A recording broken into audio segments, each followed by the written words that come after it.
is Here We Go Sports, and this is January the 13th. We're talking about 10 o'clock at night, but no, I want to talk a little bit about the IU game. So IU played fairly well as a team.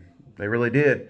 I was very upset with them last week. I still stand to my what I was saying because the only thing that changed was Xavier Johnson. He played off the bench. He did not start. Needless to say, he was the guard I was talking about. The guard play sucked last week. Xavier played off the bench, didn't really play a whole lot. It was here and there. And the team just does not gel when he's in there. It plays differently and it doesn't play good.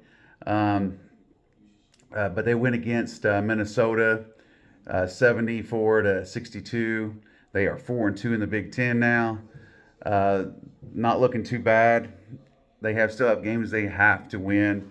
They got Purdue game coming up at home. It's going to be interesting because regardless, it doesn't matter what anybody's record is. Indiana could be winless or undefeated, and vice versa with Purdue. It doesn't make a difference. It's always a good game. But yeah, Gabe Cupps started instead of Xavier Johnson. Uh, Steve Labardo said that IU fans are they feel entitled. That's what he said. He said they feel entitled that I guess that we should win every game or certain people should play and shouldn't play. But what we are as fans is that we know what this basketball team should be and what they can be and what they were, and that was great. So, yes, we expect a lot from Indiana because we know that Indiana can bring the kids to play good ball. We expect Indiana to play that good basketball game. So, yeah, I wouldn't call us entitled. I would call us visual because we've seen what we can be. We know what we want to be because we've seen it. So we expect it. We're not entitled. We just want to see good basketball played in a place where it's monumental. That's what we want. We want good coaching. We want people held accountable. That's what we want. And Xavier Johnson was held accountable. Today he was held accountable. He did not start, did not play that much. And overall, team played better. And not only did they play better, but they won against a Minnesota team that was going into the game with 7 straight wins.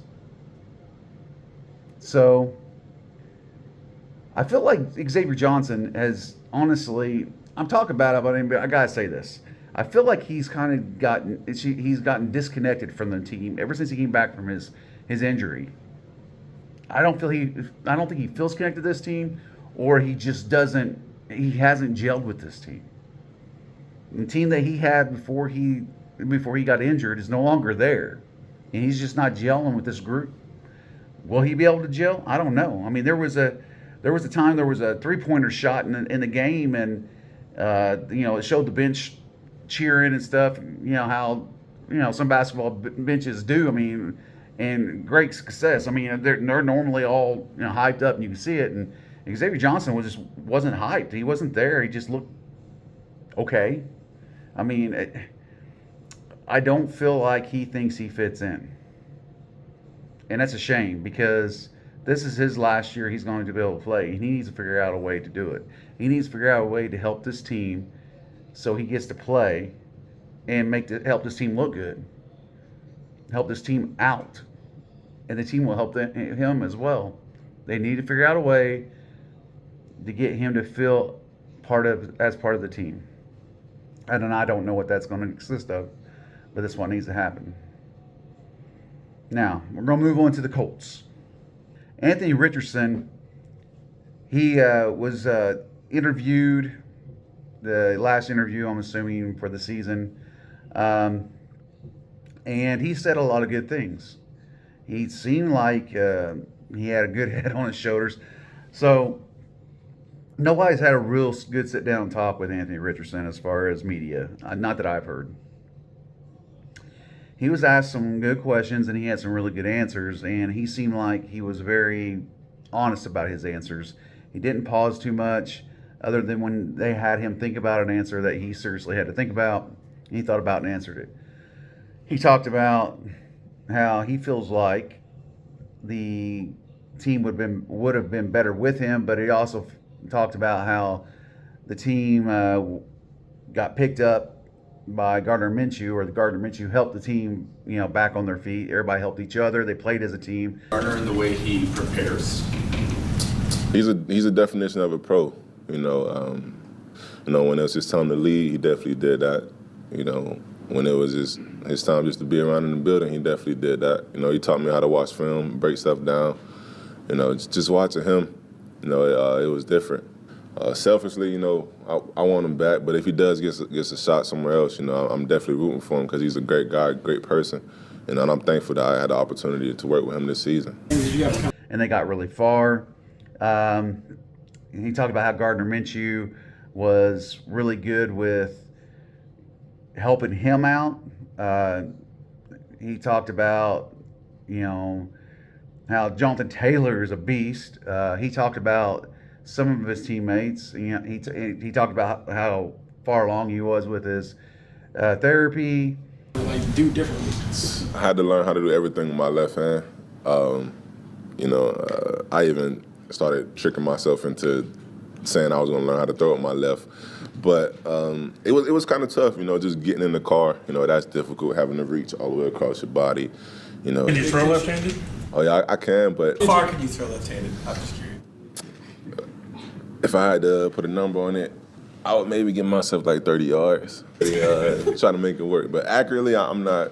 I'll probably give myself like a 30% grade accuracy with the left. But, I'm still working on it. Of course, all of our weapons, I would love to see the whole team back if it was possible. But I know this business is different. But, God's willing, we can get them back and we can. He talked about a lot.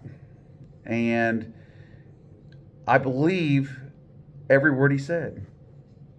And he honestly feels like with him in the game, not only would have made it to a game where they can get into the playoffs, excuse me, but they would have made it to the playoffs. And he's talking about wanting rings and winning the Super Bowl. And In your mind, if you don't get hurt, this is a playoff team.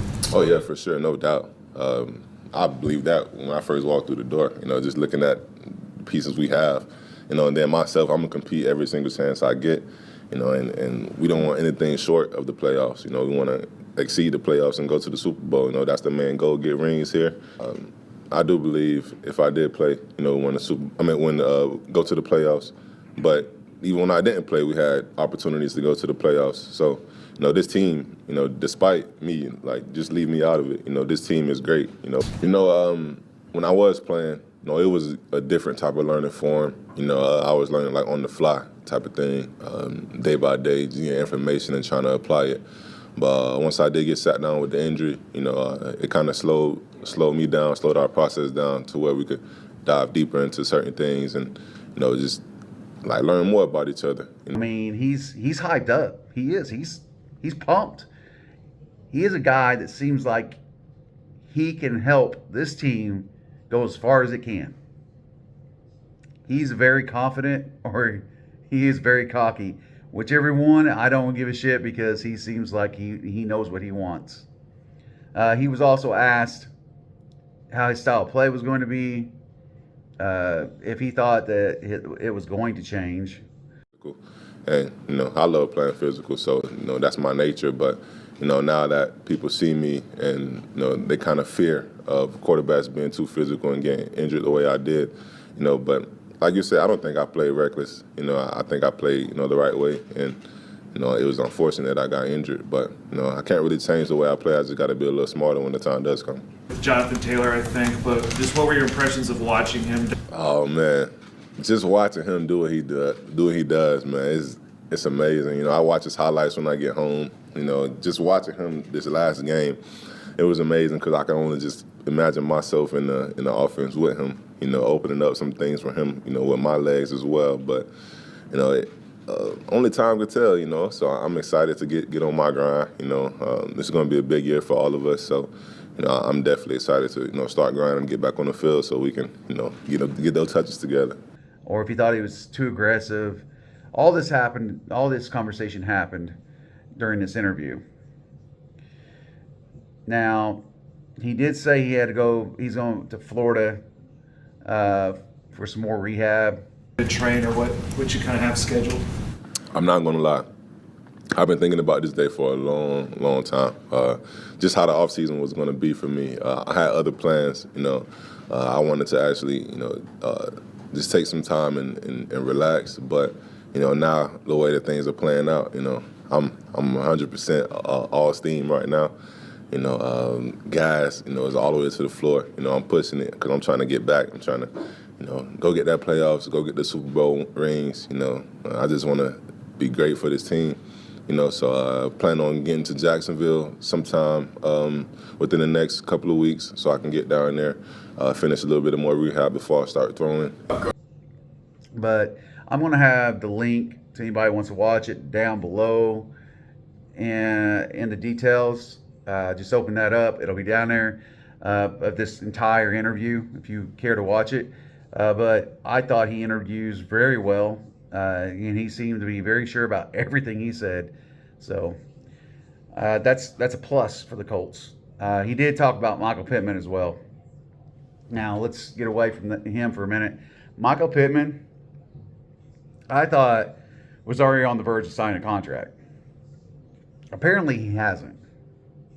Why, I don't know, because without Michael Pittman, I don't know what the Colts are. Not saying we don't have good receivers. They're all young. And Michael Pittman is a piece of our team that absolutely we have to have. He's a for sure catcher. He's a go-to guy.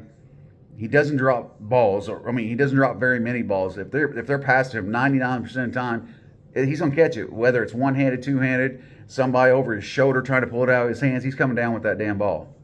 We need Michael Pittman, and we got to make sure that we re-sign him. Now, there's also other teammates on this team that needs to be re-signed. We do have like a $75 million cap that we can utilize. So that's a plus, because I think we were one of the healthier teams when it came to that. I do know that they're wanting to go and look at free agents, and that they may be looking at that as well as cap space. Whew. Excuse me again. The cap space, as good as it sounds, I'm sure have plans for some of this money. But for now, that's all I got. I want to talk a little bit about Indiana. I want to talk a little bit about Anthony Richardson. And, I hope to God they sign Michael Pittman Jr. They need to do so. So anyways, if you have any thoughts on this conversation or run-on information spot that seems to be just thrown on the wall, then please leave them. If you haven't liked, please like. It helps me out. And if you haven't already, ringing that bell and you are a subscriber, please ring the bell, because it'll allow you to get updates whenever I post. And I post as much as I can when I can, and if I find out any information quick enough. If I haven't and everybody's kind of on the, I will get on here and I will talk about it. But I'm going to talk about it my way. So if you have any questions, I will do everything I can to answer them. But until next time, have a good one.